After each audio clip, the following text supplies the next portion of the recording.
Hi. അപ്പോൾ പുതിയതായിട്ട് ബിടെക്കിന് join ചെയ്യാൻ പോകുന്ന കുട്ടികൾക്ക് വേണ്ടിയുള്ള ഒരു വീഡിയോ സീരീസ് ആണ് കേട്ടോ ഇന്ന് നമ്മൾ സ്റ്റാർട്ട് ചെയ്യുന്നത്. അതായത് നിങ്ങൾക്ക് ഫസ്റ്റ് സെമിസ്റ്ററിൽ പഠിക്കാനുള്ള സബ്ജക്ട്സിന്റെ ഇമ്പോർട്ടൻസ്, അതെങ്ങനെയാണ് പഠിക്കേണ്ടത് എന്നുള്ള കാര്യങ്ങളൊക്കെയാണ് നമ്മൾ ഡീറ്റെയിൽ ആയിട്ട് പറയുന്നത്. അപ്പോൾ ഇന്ന് നമ്മൾ സ്റ്റാർട്ട് ചെയ്യുന്നത് എഞ്ചിനീയറിംഗ് മാത്തമാറ്റിക്സ്. സോ എഞ്ചിനീയറിംഗ് മാത്സിനെ കുറിച്ച് പറയുമ്പോൾ ഞാൻ എൻ്റെ പല വീഡിയോസിലും പറയാറുള്ളത് എഞ്ചിനീയറിംഗ് മാത്സ് എന്ന് പറയുന്നത് എഞ്ചിനീയറിംഗിന്റെ തന്നെ ബാക്ക് ബോൺ ആണ്. ജസ്റ്റ് ഒരു സബ്ജക്റ്റ് എന്നുള്ളതിന് ഉപരിയായിട്ട് നമ്മൾ അത്രത്തോളം ആഴത്തിൽ പഠിക്കേണ്ട ഒരു സബ്ജക്റ്റ് ആണ് എഞ്ചിനീയറിംഗ് മാത്സ് എന്ന് പറയുന്നത്. അപ്പൊ ഈ എഞ്ചിനീയറിംഗ് മാത്സ് പഠിക്കണം എന്നുണ്ടെങ്കിൽ നിങ്ങൾ +2 പഠിച്ചിട്ടുള്ള മാത്സ് നിങ്ങൾ തറോ ആയിരിക്കണം. അതിന്റെ ആ ഒരു ട്രാക്ക് നിങ്ങൾ വിട്ടുപോയിട്ടുണ്ടെങ്കിൽ അതൊന്ന് ജസ്റ്റ് ഒന്ന് റിവൈസ് ചെയ്തിട്ട് നിങ്ങൾ ഫസ്റ്റ് സെമിസ്റ്ററിലേക്ക് പോയി കഴിഞ്ഞാൽ നിങ്ങൾക്ക് കുറച്ച് ഈസി ആവും. അപ്പോൾ നമുക്ക് ലേണിനോ എന്ന് പറഞ്ഞൊരു ആപ്പ് ഉണ്ട്. അപ്പോൾ ലേണിനോ ആപ്പ് നിങ്ങൾ ഡൗൺലോഡ് ചെയ്ത് കഴിഞ്ഞാൽ അതിനകത്ത് നിങ്ങൾക്ക് ജസ്റ്റ് റിവൈസ് ചെയ്യാൻ വേണ്ടിയിട്ട് നമ്മളൊരു പ്രീ എഞ്ചിനീയറിംഗ് ഒരു ബ്രിഡ്ജ് കോഴ്സ് പോലെ നമ്മൾ സ്റ്റാർട്ട് ചെയ്തിട്ടുണ്ട്. റെക്കോർഡഡ് ക്ലാസ്സസ് ആണ്. അപ്പോൾ അതുകൊണ്ട് തന്നെ നിങ്ങൾക്ക് അത് ജസ്റ്റ് റിവൈസ് ചെയ്യാം. അതിൽ തന്നെ PDF മെറ്റീരിയലും ഉണ്ട്. അപ്പോൾ അത് നിങ്ങൾക്ക് വേണമെങ്കിൽ ഡൗൺലോഡ് ചെയ്ത് വെക്കാം, പിന്നീട് റെഫർ ചെയ്യാനായിട്ട്. ഓക്കെ, അപ്പോൾ ഒന്ന് ജസ്റ്റ് ലേണിനോ ആപ്പ് ഡൗൺലോഡ് ചെയ്ത് നിങ്ങൾ ഒന്ന് ചെക്ക് ചെയ്തോളൂ. ഞാൻ ലിങ്ക് എന്തായാലും ഡിസ്ക്രിപ്ഷനിൽ കൊടുക്കാം. ഓക്കെ, അപ്പോൾ ആ +2 മാത്സിന്റെ ഒരു കണ്ടിന്യൂവേഷൻ തന്നെയാണ് നമ്മൾ എഞ്ചിനീയറിംഗ് മാത്സിന് പഠിക്കുന്നത്. പിന്നെ കുറച്ച് ഹയർ ആയിട്ടും കൂടെ പഠിക്കണം. ഓക്കെ, ഇനി ഈ എഞ്ചിനീയറിംഗ് മാത്സ് നമ്മളിപ്പോൾ മറ്റേ സബ്ജക്ട് പോലെ ഓക്കെ നമ്മൾ ഈ സെമസ്റ്ററിൽ പഠിച്ചു, അത് കഴിഞ്ഞു അങ്ങനെയല്ല. നിങ്ങൾക്ക് 4 സെമസ്റ്ററിലായിട്ടാണ് മാത്സ് വരുന്നത്. S1, S2, S3, S4. അതെല്ലാവർക്കും ഒരേ സിലബസ് ആയിരിക്കില്ല. ഇപ്പൊ group A, group B, group C, group D ഓരോരുത്തർക്കും സിലബസ് ചേഞ്ച് ആവും. എനിവേ നിങ്ങൾക്ക് പഠിക്കാനുള്ളതെന്ന് പറഞ്ഞു കഴിഞ്ഞാൽ കാൽക്കുലസ് ഉണ്ടാവും, അതേപോലെ തന്നെ നമുക്ക് മെട്രിക്സ് ആൻഡ് ഡിറ്റർമിനൻസ് ഉണ്ടാവും, വെക്റ്റർ ആൾജിബ്ര വരുന്നുണ്ട്, അതേപോലെ തന്നെ ഡിസ്ട്രിബ്യൂഷൻസ് ഉണ്ടാവും, ട്രാൻസ്ഫോംസ് പഠിക്കാനുണ്ടാവും, കോംപ്ലക്സ് വേരിയബിൾ പഠിക്കാനുണ്ടാവും, ഡിസ്ക്രീറ്റ് മാത്സ് പഠിക്കാനുണ്ടാവും. ഇത് ഓരോ ഗ്രൂപ്പുകാർക്കും ഡിഫറെന്റ് ആയിട്ട് ഓരോരോ സെമിസ്റ്ററിലായിട്ടാണ് പഠിക്കുന്നത്. അപ്പൊ ഞാൻ ഈ പറഞ്ഞ ടോപ്പിക്സ് ഒക്കെ തന്നെ നിങ്ങൾ എവിടെ പഠിച്ചിട്ടുണ്ട്? +2 ഓൾറെഡി പഠിച്ചിട്ടുള്ള കാര്യമാണ്. അപ്പൊ അതിന്റെ കുറച്ച് ഹയർ ആയിട്ടായിരിക്കും നമുക്കിവിടെ ഓരോ സെമിസ്റ്ററുകളിലായിട്ട് പഠിക്കാനുണ്ടാവുക. ഓക്കെ, ഇനി ഇപ്പൊ നമുക്ക് ഡീറ്റെയിൽഡ് ആയിട്ട് നിങ്ങൾക്ക് ഇതിന്റെ ഓരോന്നിന്റെ സിലബസ് കാര്യങ്ങളൊക്കെ വേണമെന്നുണ്ടെങ്കിൽ ഞാൻ ഇപ്പൊ താഴെ ഒരു നമ്പർ കൊടുക്കാം. അപ്പൊ നിങ്ങൾ ഒന്ന് ജസ്റ്റ് മെസ്സേജ് ചെയ്യാം. നമ്മൾ അത് കൂടാതെ നമ്മൾ ഒരു വാട്സ്ആപ്പ് ഗ്രൂപ്പും കൂടെ നമ്മൾ സ്റ്റാർട്ട് ചെയ്യുന്നുണ്ട് ഫസ്റ്റ് ഇയർ സ്റ്റുഡൻസിന് വേണ്ടിയിട്ട്. അപ്പൊ നിങ്ങൾക്ക് എന്തെങ്കിലും ഡൗട്ട്സ് കാര്യങ്ങളൊക്കെ ഉണ്ടെങ്കിൽ ആ ഒരു ഗ്രൂപ്പിൽ ചോദിക്കാം. അതേപോലെ തന്നെ നിങ്ങൾക്ക് സിലബസ് കാര്യങ്ങളൊക്കെ നമ്മൾ അതിൽ അപ്ഡേറ്റ് ചെയ്യുന്നതായിരിക്കും കേട്ടോ. അപ്പോൾ ഇൻട്രസ്റ്റഡ് ആയിട്ടുള്ളവർ ജസ്റ്റ് ഒന്ന് മെസ്സേജ് ചെയ്താൽ മതി. Okay, fine. അപ്പൊ ഈ പറഞ്ഞ ടോപ്പിക്സ് ഒക്കെയാണ് നിങ്ങൾക്ക് ഓരോ സെമിസ്റ്ററിലായിട്ട് പഠിക്കാനുള്ളത്.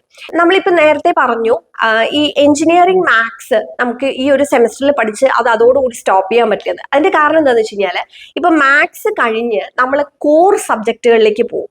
അത് ഓരോ ഡിപ്പാർട്ട്മെന്റുകാർക്കും അവരുടെ കോർ സബ്ജക്ട് ഡിഫറെന്റ് ആയിരിക്കും. ഇപ്പൊ ഞാൻ ഇലക്ട്രോണിക്സ് ആയതുകൊണ്ട് ഞാൻ ഇലക്ട്രോണിക്സ് റിലേറ്റ് ചെയ്ത് പറയുകയാണെന്നുണ്ടെങ്കിൽ ഇപ്പൊ ഇലക്ട്രോണിക്സുകാർക്കും ഇലക്ട്രിക്കലുകാർക്കും ഒക്കെ പഠിക്കാനുള്ള ഒരു സബ്ജക്റ്റ് ആണ് സിഗ്നൽസ് ആൻഡ് സിസ്റ്റം എന്ന് പറയുന്നത്. ഈ സിഗ്നൽസ് ആൻഡ് സിസ്റ്റം എന്നുള്ള ഒരു സബ്ജക്ട് നിങ്ങൾക്ക് പഠിക്കണം എന്നുണ്ടെങ്കിൽ നിങ്ങൾ ഇവിടെ പഠിച്ചിട്ടുള്ള ആദ്യത്തെ സെമിസ്റ്ററുകളിൽ പഠിച്ചിട്ടുള്ള മാത്സ് തറോ ആയിരിക്കണം. പ്രത്യേകിച്ച് കാൽക്കുലസ്, ട്രാൻസ്ഫോംസ്, ലാപ്ലേസ് ട്രാൻസ്ഫോം, ഇതൊക്കെ നന്നായിട്ട് അറിഞ്ഞെങ്കിൽ മാത്രമേ നിങ്ങൾക്ക് ഇതിന്റെ ആപ്ലിക്കേഷൻ ലെവലിൽ സിഗ്നൽസ് ആൻഡ് സിസ്റ്റം പഠിക്കാൻ പറ്റുള്ളൂ. അതേപോലുള്ള ഒരു സബ്ജക്റ്റ് ആണ് electro magnetic field theory. Okay, അപ്പോൾ ഇങ്ങനെ പല സബ്ജക്റ്റ്, ഇത് മാത്രമല്ല ബാക്കി നമ്മൾ പഠിക്കുന്ന പല കോർ സബ്ജക്റ്റുകളിലും ഈ മാത്സിന്റെ ആപ്ലിക്കേഷൻ ആണ് വരുന്നത്. ഓക്കെ, അപ്പോൾ ഇവിടെ മാത്സ് തരമല്ലാന്നുണ്ടെങ്കിൽ ആ സബ്ജക്ട്സിൽ നമ്മൾ സ്ട്രഗിൾ ചെയ്യേണ്ടി വരും. ഇതേപോലെ തന്നെയാണ് ഇപ്പൊ കമ്പ്യൂട്ടർ സയൻസുകാർക്കാണെങ്കിലും ഒക്കെ അതേ ഡിസ്ക്രീറ്റ് മാത്സ് അല്ലെങ്കിൽ ഡിസ്ട്രിബ്യൂഷൻസ് ഇതിന്റെ ഒക്കെ ആപ്ലിക്കേഷൻ നിങ്ങൾക്ക് വരും കോർ സബ്ജക്റ്റുകളിൽ. മെക്കാനിക്കലിനും സിവിലിനും എല്ലാം വരും. അപ്പോൾ അവർക്ക് മെക്കാനിക്സ് പോലെയുള്ള സബ്ജക്റ്റുകളൊക്കെ മാത്സിന്റെ ആ ഒരു ബേസ് ഇല്ലെങ്കിൽ നിങ്ങൾക്ക് ഈ പറഞ്ഞ സബ്ജക്ട്സ് ഒക്കെ സ്ട്രഗിൾ ചെയ്യും. അപ്പൊ അതുകൊണ്ട് തന്നെ മാത്സ് നമ്മൾ പഠിക്കുമ്പോൾ കൃത്യമായിട്ട് ബേസ് ക്ലിയർ ആക്കി പഠിക്കുക. ഞാൻ നേരത്തെ പറഞ്ഞതുപോലെ നിങ്ങളുടെ +2 മാത്സ് നിങ്ങളിപ്പോൾ കുറച്ച് മാസം ആയതുകൊണ്ട് അതിൽ നിന്ന് ആ ഒരു ട്രാക്ക് നിങ്ങൾക്ക് മാറിപ്പോയിട്ടുണ്ടെങ്കിൽ റിവൈസ് ചെയ്തതിന് ശേഷം എഞ്ചിനീയറിംഗ് മാത്സിലേക്ക് പോയാൽ നിങ്ങൾക്ക് ഈസി ആയിട്ട് അത് ക്രാക്ക് ചെയ്യാൻ പറ്റും. Day 1 തൊട്ട് നിങ്ങൾ കൃത്യമായിട്ട് പഠിക്കുക. അതായത് എക്സാം ആവുന്ന സമയത്ത് എല്ലാം കൂടെ പഠിച്ചു പോയി വേഗം പോയി എന്തെങ്കിലും കുറെ തിയറി വായിച്ചു നോക്കിയിട്ട് നമുക്ക് എഴുതാൻ പറ്റുന്ന ഒരു പേപ്പർ അല്ല. അപ്പൊ Day 1 മുതൽ പഠിക്കുന്ന കാര്യങ്ങൾ നീറ്റായിട്ട് പഠിക്കാം. അങ്ങനെ നിങ്ങൾ പഠിച്ചു കഴിഞ്ഞാൽ നിങ്ങൾക്ക് ഈ ഒരു മാത്സ് ഈസി ആയിട്ട് ക്രാക്ക് ചെയ്യാനായിട്ട് പറ്റും. എക്സാം നല്ല രീതിയിൽ എഴുതാനായിട്ട് പറ്റും. സപ്ലി ഒന്നും വരാതെ തന്നെ, ബിടെക് എന്ന് പറയുമ്പോൾ തന്നെ നമ്മൾ വരുന്ന ഒരു വേർഡാണ് സപ്ലി. അപ്പൊ സപ്ലി ഒന്നും ഇല്ലാണ്ട് തന്നെ നമുക്ക് എക്സാംസ് ക്ലിയർ ചെയ്യാൻ പറ്റും. എക്സാം ക്ലിയർ ചെയ്യുക എന്നുള്ളതിന് അപ്പുറമായിട്ട് ആ എഞ്ചിനീയറിംഗ് മാത്സ് നിങ്ങൾ തറവാക്കുക. കാരണം ഹയർ സെമിസ്റ്ററിലേക്കൊക്കെ പോകുമ്പോൾ ഒരുപാട് പേര് ഇതുപോലെ numerical subjects, core subjects struggle ചെയ്യുന്നത് ഞാൻ കാണാറുണ്ട്. ഈവൻ ഇപ്പൊ നമ്മുടെ അടുത്ത് ട്യൂഷൻ വരുന്ന സമയത്ത് തന്നെ ഇവർക്ക് നമ്മൾ ആ ഒരു സബ്ജക്ട് പഠിപ്പിച്ചു കൊടുക്കുന്നതിനേക്കാൾ കൂടുതൽ എഫേർട്ട് എടുക്കേണ്ടി വരുന്നത് ഈ ബേസിക് ആയിട്ടുള്ള മാത്സ് പഠിപ്പിക്കാനാണ്. കാരണം അത് അവിടെ നിന്ന് ആ ഒരു ഫൗണ്ടേഷൻ നഷ്ടപ്പെട്ടിട്ടാണ് ഹയർ സെമിസ്റ്ററിലേക്ക് വരിക. അപ്പൊ ഹയർ സെമിസ്റ്ററിൽ വരുമ്പോൾ നമ്മൾ ആ സബ്ജക്ട് പഠിപ്പിക്കുക എന്ന് പറയുമ്പോൾ നമ്മൾ ഫസ്റ്റ് മാത്സിൽ നിന്ന് നമുക്ക് പലതും തുടങ്ങേണ്ടി വരും.